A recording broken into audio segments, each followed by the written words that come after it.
phone had died. But yeah, I was just about to say, I keep hearing about this whole Ryan supposedly being set up, and like, let's rewind back to a few weeks ago where Dez Bryant is like, how come when all these athletes are getting ready to break out and be on their own and be this super mega star, they drop dirty? And he mentioned Alycia and Ryan, and I'm sitting there like, you can't be fucking serious. Is that the example you're using? Because Ryan or Baumgardner they don't control boxing, right? They're not the only athletes that make money in boxing. If anything, boxing wants stars who can make money. Like they want to put ass in seats. They want the athletes who got the millions of followers and the big following, because that helps boxing make money and stay relevant. You need to have somebody like Ryan and myself and the guys and girls who got the millions of followers. Like you need those type of athletes. So I'm trying to figure out who is setting up Ryan. So now with the Vada testing, does the commission also take a test separate from Vada, or do commissions, in your experience, rely on the Vada test as the official test? For me, so from my knowledge, WBC has their own WBC clean boxing program, the WBC, and then there's Vada. Vada is random. They pop up on you all throughout camp. They can come see you 2 days back to back and get blood in urine. Like, they're very unorthodox in their popping up to get your sample.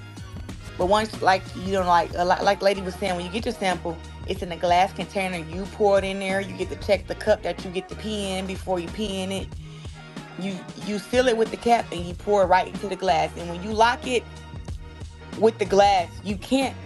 A hand cannot unlock it, if that makes sense. And I've got my results back. But what I'm asking you is, so say like fight night, does the commission administer a separate test, like for their own keeping? The commission, not that I've experienced. I've only had to pee once, and I've always had to pee for Vada or give blood in urine for Vada, and I had to seal my thing. Okay. And you can't unseal it with your hand. And I get my results back in 3 to 4 days every time.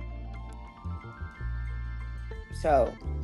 Okay, because one thing that I was wondering about is what kind of jurisdiction would the New York State Athletic Commission have over Ryan Garcia if they didn't conduct themselves, the test themselves like they're supposed to in front of an approved inspector? Because could they be are they allowed to rely on Vada as the official drug testing agent for the fight? I don't know why not. Vada's actually, to me, helps the sport. It helps the sport, and it saved me from fighting against a drug cheat, and that's why I do it. I let my team know, under no circumstance shall I get in the ring with a drug cheat. It doesn't matter if the fight get canceled a day before, 2 days before, a week before, or if I had to find another opponent. Under no circumstances will I get inside the ring with a drug cheat. That's why I have Vada testing.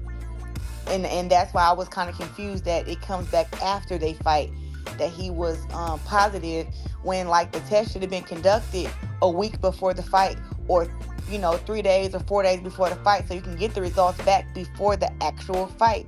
So you know that they're going in the ring clean or dirty. But I don't think no fighter should have to go inside the ring with another fighter who's dirty. It doesn't matter if you're more skilled, you got more experience, you got more belts. It's just an unfair advantage. In this situation, if you had a fighter who tested positive for a PED and happened to do the unthinkable and actually beat you in the ring? If this was me? Yeah. Well, as I said earlier, that's why me and my team pay Vada, so I don't have to get inside the ring with the drug cheat. So in my own personal thing is if I have to get